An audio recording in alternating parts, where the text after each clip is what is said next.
ka ming chu lalrin zuali ani a ka chanchin toite kan soyange kum som pariat ka ni a pol som pahni ka zir me ka ni hei hi kan in ani a tuna in hmu lai mek te hi kan u le pa te an ni nu pa in ngei tak ero an ni lem lau thung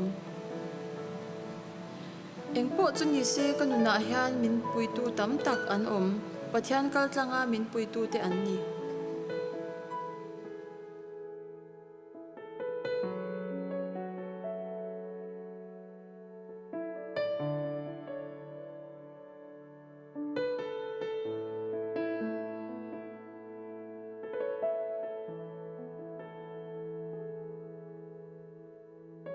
ti kan hriat anga ni kan beidon vortop kan thenai hian kan thin lung zonga lalpa kan au chuan a chhana kan hudon ani chuta chuan beidon na te har san te min ti chak tu ni na om theya he khovela hlim le lom ta kan om reng chuan pathian te po hi kan be sei tok lo thini chu nun har san tak kan to lai chuan eng kima min pui thei tu om ti kha kan hriat anga ya Larinzuan! ui enghe Enghe! man tlai ro pui si lamu thlu zui eng ti kha tiang twen hlok pui thei nga Enghe mo siat le a.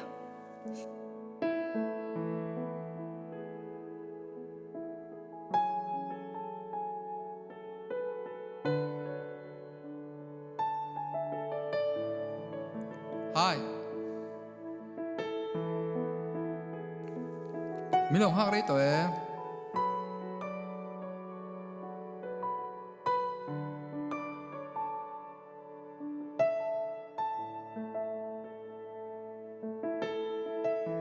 Lê, chuyện nuôi mình hẳn chỉ là lalrin zuali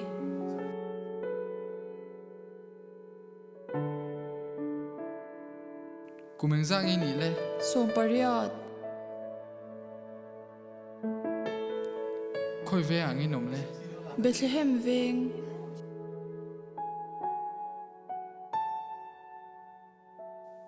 Yêu voi khát pan na nhỉ em. o ni e Yêu voi khát pan na mo. Lão thôn tu rom là va. Irul rua om lệ. Ihar sẵn nát tê. Avai mình sử đón nhiều. Anh nhỉ lệ. Ihar sẵn nát tu. Mình hẳn chỉ là. kan u le pa te hi chom kam vin deuh deuh ba kin anin bengai lawa eng tik lai po in anin hau renga chuanin keima po hianin boina hi ka to pha lu ka thian kom lama te le mi biang biak na lama shim shim te keima hi ka boy pha lu tu ka hemi an ti na sal wang hian Anh nhỉ chuan.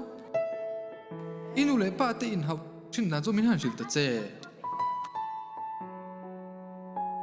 Lui tu lai fan om da thì cái mi ta khăm khóc mày mi giả là râu bui si Enghe chu tiang a om pok she ve hlei nim.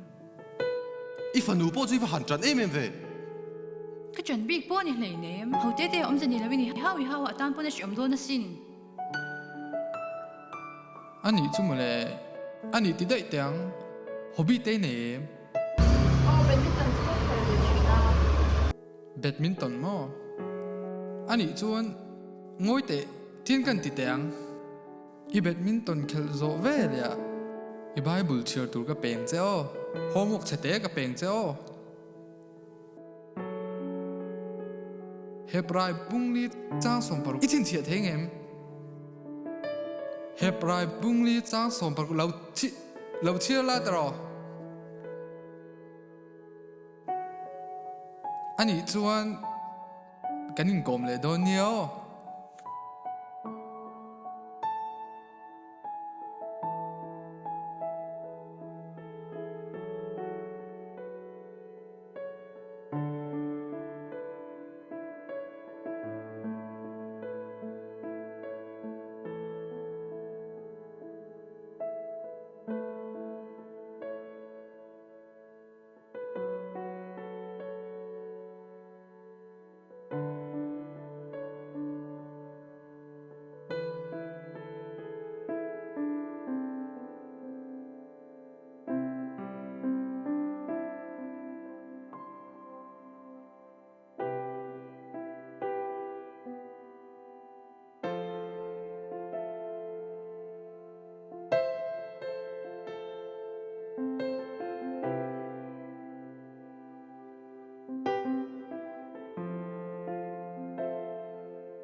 tu lai hi nang ma hi glow top ka ti mo email po hlima kominum ka ti lo mo chu ti mi. ate lu te tu lai chu ma hi lim top tro